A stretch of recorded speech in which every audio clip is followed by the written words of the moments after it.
We talked earlier about your brief FCW run, and as I looked back at one of the matches you did, almost everybody, like, gosh, 13 years later, is still involved in wrestling.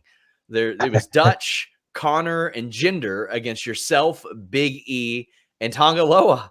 Like, considering how many people went through FCW and were gone like a few years later, that is an incredibly high hit rate right there in that match. So I might have had 4 matches while under contract with WWE.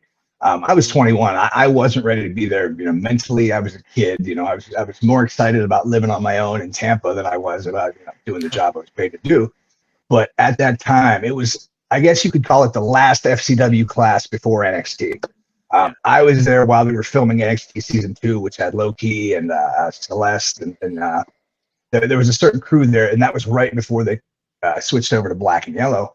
But the guys I were there with, I mean, you're looking at Roman Reigns, Seth Rollins, Dean Ambrose, Big E, some of the biggest stars. Bray Wyatt was there. Some of the biggest stars in the business were in my class, and I know these guys, and they knew at that point in time I wasn't ready to be there. I knew I wasn't ready to be there, but I was willing to put in the work to show everybody that I deserve to be there, that I can be there. And aside from that match, like you said, that's a very, very oddball match where a lot of the guys are still in business and wrestling. But, if you look at the FCW alumni, there's very few that after their initial WWE run, how many of them have gone past that?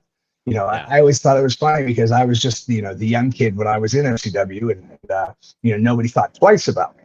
But about 3 or 4 months after half these guys would get released from their WWE contracts or wherever they're at, they'd be messaging me on Instagram or on Facebook. So, Sam, hey, how do I get booked internationally? And I'm sitting back thinking, were we this good of friends back when I was at FCW? So I think that's another thing. There's certain people that just, when it's in your blood, it's in your blood. And it's not about the fame. It's not about the fortune. You're going to do it whether or not you are attaining all that or not.